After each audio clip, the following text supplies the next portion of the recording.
Welcome back to Sawtooth Tactical. As most of you probably already know, on October 7th, just a little less than a month ago, Israel was brutally attacked by the terrorist group Hamas. And it fundamentally changed the way Israeli citizens and their government look at firearm ownership and gun rights. I've got a short clip that I want to share with you guys today about exactly that. And then we're going to talk about how we can apply what they've learned over there to our own country and gun rights as far as how it affects us and why our government would think that it's okay to try to take away our right to self-protection.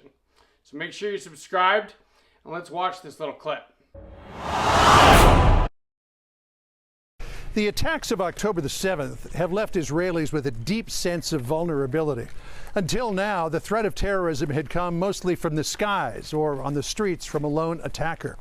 But the horror of hundreds of terrorists seething across the border and slaughtering people in their homes has fundamentally changed the Israeli mindset. What are they doing in response? Follow me. A shooting range is not among the landmarks that immediately come to mind when you think of Jerusalem. But since the terror attacks, Yair Yifrak's gun shop and shooting range has been slammed by people looking for protection. Since October the 7th, how much has business increased? How many people have been coming in? In this week, I'm here 23 years here in this place. I have another place in Jerusalem. I'm never don't see like this. I would say the people come like this massa. No way. It's unbelievable what happened. Yair, what are people telling you when you speak to them when they come into the shop to look at a weapon? We are want to protect ourselves. We are need a gun. We are not believe that it's happening in Israel. We are need to be safe. We are not want to fight with anybody. But if somebody tries to kill you, I need to kill him. Also in the Bible, if I come to kill you, you need to kill me before. Are people buying weapons because they had always believed that the Israeli army and the police would protect them? We are not huge like America, not 340 million. We are small army, small police. And the people think that yes, we have an army, we have a police. But now he understand that he need to care to himself, to his family, so he need to buy a gun. Yair, did the way Israelis think fundamentally change on October 7th? Absolutely, yes. I talk with the people. I spoke here, and I see here people that's coming. That's before a few months. Yeah, for what we need gun? No gun. We don't need. Now you want a gun? Why? The mind is changed. 1,000 times it's changed. Compared to the U.S., in Israel, gun ownership is still pretty rare. And obtaining a firearm is a long process of licensing, which includes lengthy interviews with police, instruction, and training. Of a population of 9.6 million, only 160,000 civilians own guns. But the Interior Ministry is expediting the process because of increased threats against Jews. The Grotsky family lives in a village in the West Bank. Aharon has had a gun for a while now. Gabriel recently obtained his permit. Layla just applied for one. You have just applied for a permit for a firearm. Why did you think it was important to get protection? I also always wanted, I've been putting it off for a while, new job, new apartment, whatever. And after that Saturday, it just became very obvious that I need to be able to protect myself, my family, my community. When you heard about what happened, what went through your mind in that regard?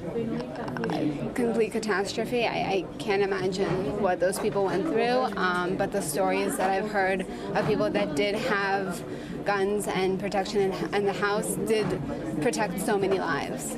Do you believe that if it came down to it, if somebody came into your house and was going to kill you, that you could pull the trigger? 100%. It's like a mama bear instinct, right? So anyone that hurts me or my family no,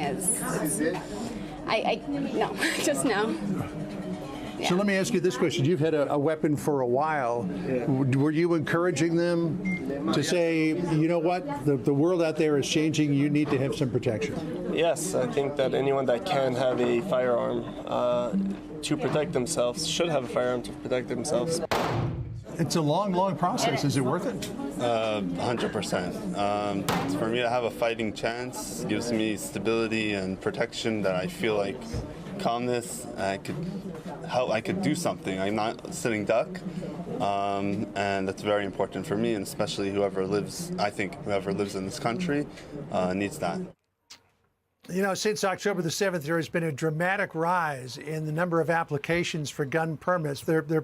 People heard the stories, and Layla alluded to it, that we actually talked on this program to a woman whose son had a weapon when the terrorists came in, and he managed to shoot the terrorists dead. Otherwise, he would be among the casualties of this war. As you can see from that clip, is that what happened on October 7th changed the way that Israelis look at self-protection, especially at firearm ownership, being able to take your own life into your own hands. And I'm sure a lot of people think that something like that could never happen here. But the people of Israel never thought that that was going to happen to them that day. And their own government has changed the rules, has lightened the restrictions that it takes in order to own a firearm as a civilian over there because of what happened. I think that we could learn a lot from that. You know, we're lucky here in the United States to have the Second Amendment, which is supposed to guarantee us our God-given right to, to life, to own, to keep, and to bear firearms for whatever reasons we deem necessary, as long as they're lawful reasons. But it literally says, shall not be infringed. They don't have a Second Amendment like that in Israel. And it was not easy for Israelis to purchase and own firearms before this happened. But the government has realized, that without guns, people are literally sitting ducks. And nobody wants to be a sitting duck when evil comes knocking at your door. One of the big takeaways from this is that all these people are going out to buy guns now, after the fact, because they don't want the same thing to happen to them and their families. But the people that were victims on that day, the ones that didn't own firearms, they were brutally murdered. And it's absolutely disgusting what happened.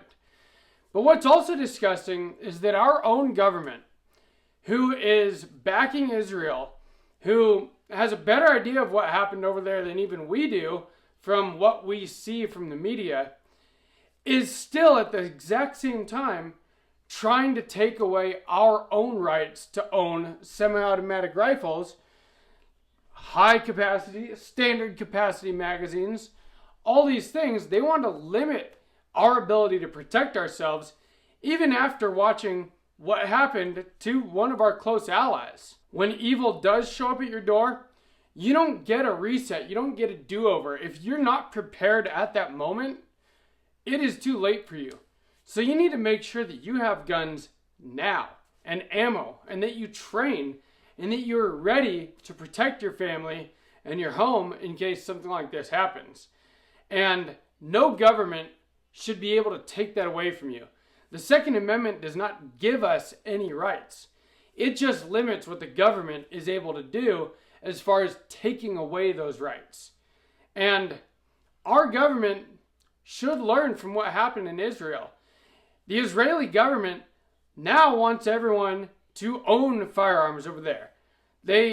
I've literally seen things where the Israeli Prime Minister is handing out AKs. I can't imagine our government handing out ARs to us. But at the same time, they shouldn't, and in my opinion, they don't have the right to take these away from us. And you should never give yours up. When the bad guys come door to door and they're armed with these, you need to be armed with at least the same amount of firepower. A knife, a baseball bat isn't going to do you any good when there are a bunch of guys showing up with AK-47s. So you need to have an AKM yourself, an AR-15. Whatever your preferred weapons platform is, make sure that you train with it, that you're prepared, that you're good with it, that you can shoot it well, and that you know what you're doing, because you need to have a fighting chance.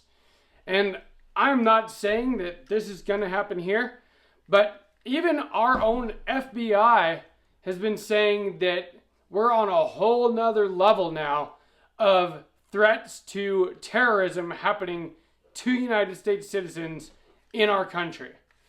So if the FBI is admitting that, and they rarely tell the truth these days as far as I can tell, that means that we need to be more prepared than ever. If you don't own an AK, an AR, go out and get one. Get a bunch of ammo and start shooting and training and make sure that you're good with it. If you thought this video was beneficial to you in any way, please hit the like button. Please share and subscribe to Sawtooth Tactical. And let me know what you think about this down in the comments, because those people in Israel did not expect that to happen to them that day. And even though we don't expect something like that to happen here, you never know what could happen. On September 10th, we didn't think that what was going to happen on September 11th was going to happen, but it did. So make sure that you're prepared. And from Sawtooth Tactical, stay strapped or get clapped.